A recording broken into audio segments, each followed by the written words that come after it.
Vamos a comenzar con el desarrollo del trabajo práctico 3A, del cual vamos a resolver en estos videos los ejercicios número 2, 3 y 4.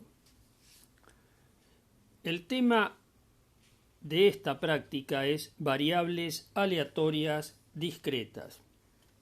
En principio, entonces, vamos a recordar qué es una variable aleatoria conforme el concepto, la definición que ustedes tienen en el material de la cátedra.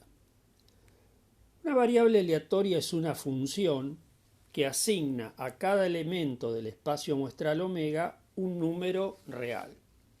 Es decir, nosotros ya sabemos que un espacio muestral es el conjunto de posibles resultados de un experimento aleatorio. Esos resultados pueden ser de naturaleza numérica o no numérica, o sea, pueden ser cualitativos, no numéricos, o pueden ser cuantitativos, numéricos. La variable aleatoria lo que hace es, a cada elemento del espacio muestral, le asigna un número real. Vemos acá este pequeño esquema en el cual tenemos el diagrama de Venn que representa el espacio muestral. En su interior, uno de sus elementos, genéricamente designado como A, o sea, A es uno de los posibles resultados del experimento aleatorio cuyo espacio muestral es omega.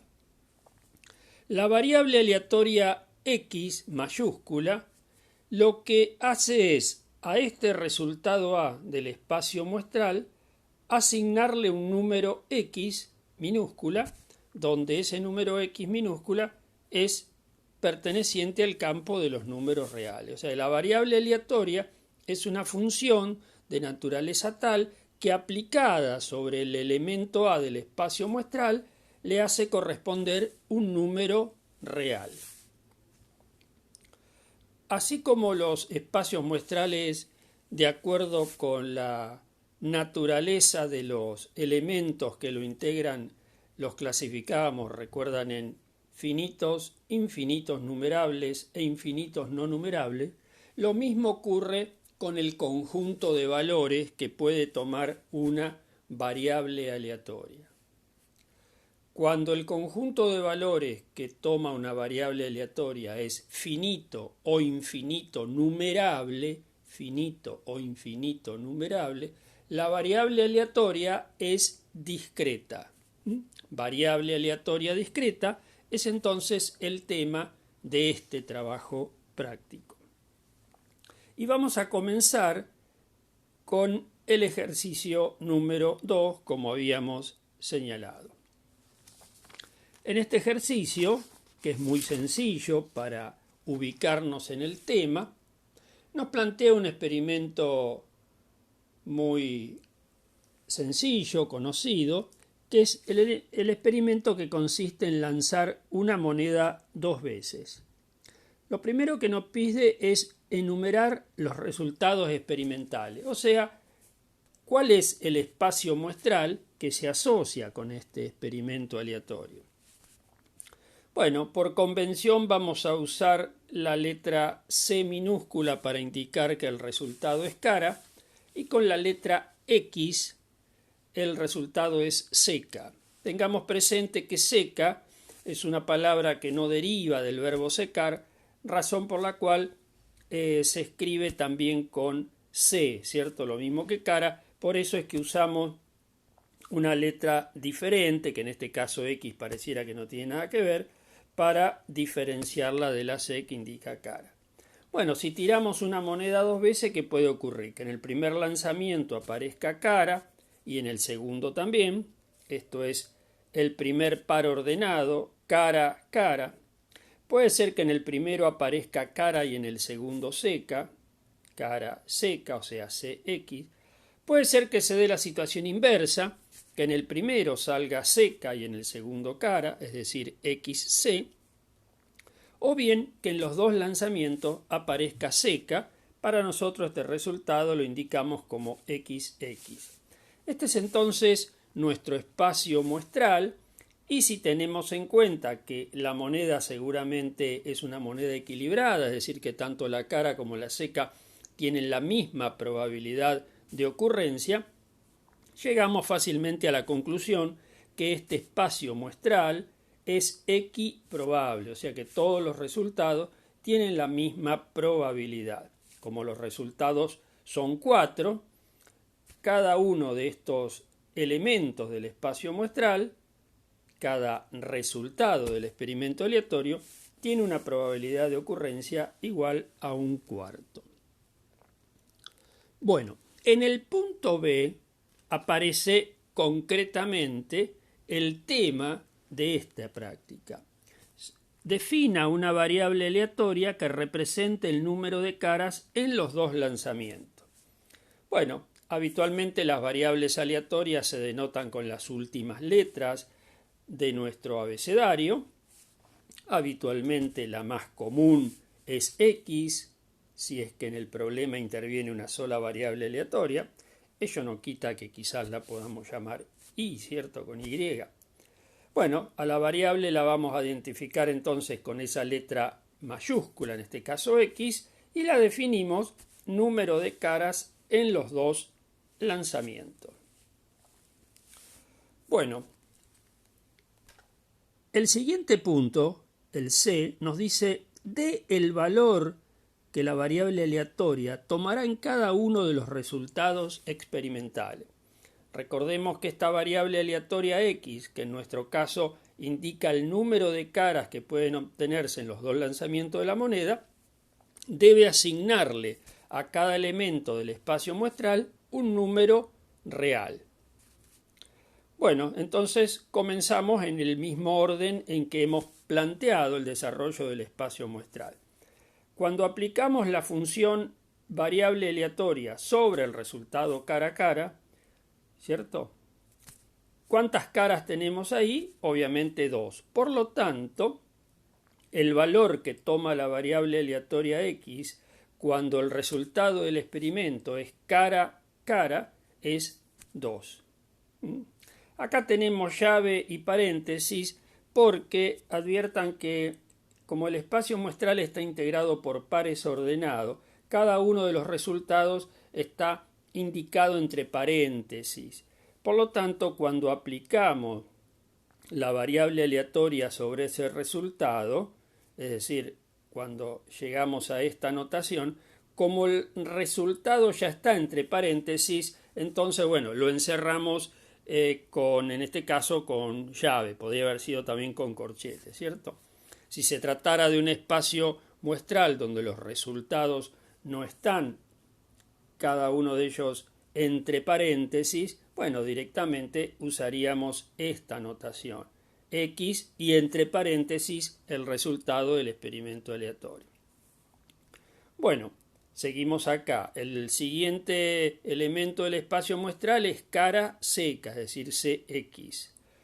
A dicho resultado del experimento aleatorio, nuestra variable X, que denota el número de cara en los dos lanzamientos, le asigna el valor 1. ¿Cuántas caras hay en el par ordenado Cx? Hay una sola, es decir, contamos las letras C que son representativas del número de caras en cada resultado.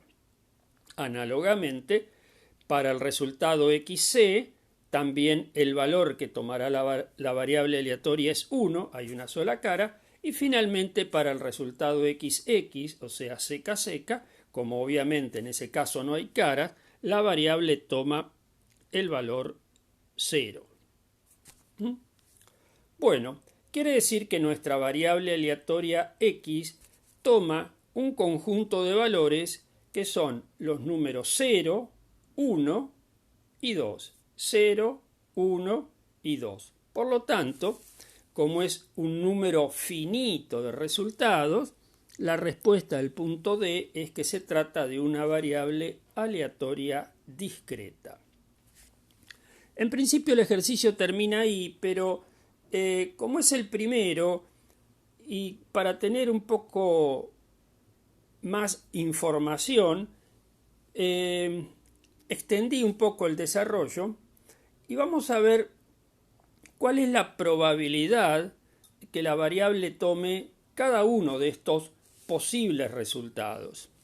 Entonces vamos a definir la función de probabilidad P minúscula de x, esto es la probabilidad que la variable aleatoria x mayúscula tome un valor particular x minúscula. En el apunte, la función de probabilidad está designada como función de frecuencias, ¿cierto? Y en muchos casos, en lugar de la P minúscula, está la F. Bueno, es otra denominación y notación posible. En lo personal, prefiero usar función de probabilidad, siguiendo a mucha bibliografía, y dejar el término frecuencia y la F minúscula como denominaciones y notaciones asociados a la estadística descriptiva, es decir, lo que vimos nosotros en el práctico número 1, ¿cierto? Pero obviamente se puede decir y se puede escribir de las dos maneras.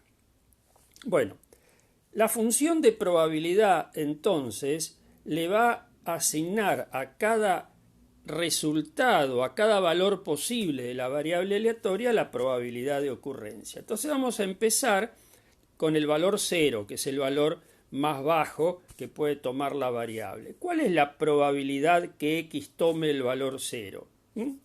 Recordamos que la función de probabilidad P de x es la probabilidad que la variable tome un valor x minúscula. Entonces, ¿cuál es la probabilidad que tome el valor 0? ¿En qué casos la variable aleatoria toma el valor 0? Cuando el resultado del experimento aleatorio es seca-seca, o sea, XX. Por lo tanto, la probabilidad que la variable aleatoria x tome el valor 0 es la probabilidad que al arrojar dos veces la moneda aparezca el resultado XX. Como XX es uno de los posibles resultados del experimento aleatorio, uno de los elementos del espacio muestral, y el espacio muestral es equiprobable, dijimos, y cada uno de esos resultados tiene probabilidad 1/4, bueno, entonces la probabilidad que x tome el valor 0 es igual a 1/4. Seguimos. El siguiente valor en orden creciente que puede tomar la variable aleatoria es el 1.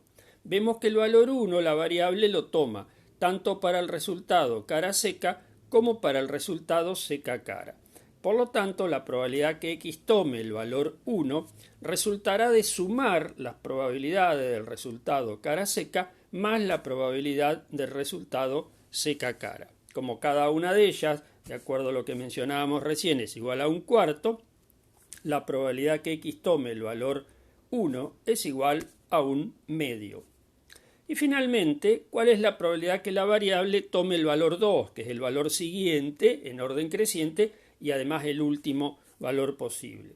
Como la variable tomará el valor 2 toda vez que el resultado del experimento sea cara a cara, la probabilidad que x tome el valor 2 es igual a la probabilidad de obtener el resultado cara a cara. Nuevamente, tratándose de un único resultado, la probabilidad es 1/4. Entonces, en esta sencilla tabla podemos resumir la información que tenemos. En la primera fila denotada con x minúscula, ¿qué es x minúscula? La denominación genérica de los distintos valores que puede tomar la variable. En este caso dijimos la variable puede tomar valores 0, 1 y 2. En la siguiente fila, ¿qué es lo que indicamos? P de x, o sea, la función de probabilidad. Los valores de probabilidad que hace un momento calculamos. Para el valor 0, 1/4, para el valor 1, 1/2 y para el valor 2, 1/4.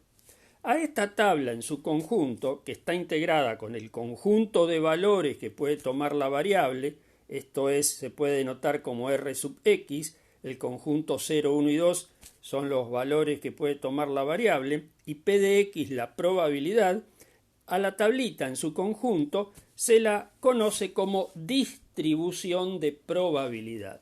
Así como en la estadística descriptiva teníamos distribuciones de frecuencias, ahora tenemos distribuciones de probabilidad, es decir, la correspondencia entre cada valor de la variable y su probabilidad. La función de probabilidad, según ustedes ya vieron en el apunte, en el material de cátedra, debe cumplir dos propiedades. La primera establece que P de X es mayor o igual que 0, es decir, cada una de las probabilidades que se asignen a los distintos valores de la variable aleatoria tienen que ser mayor o igual que 0, ¿cierto? Es decir, no puede haber probabilidades negativas en consonancia con el axioma 1 de la probabilidad. Y la segunda propiedad dice que si sumamos las probabilidades para todos los valores X pertenecientes al conjunto de valores que puede tomar la variable, esa suma tiene que ser 1, es decir, un cuarto más un medio más un cuarto son por un lado valores no negativos, propiedad A, y además la suma de los tres es igual a 1, propiedad B o segunda propiedad. Esta segunda propiedad, lógicamente, se corresponde con el axioma 2 que decía, ¿se acuerdan? Que la probabilidad del espacio muestral es igual a 1.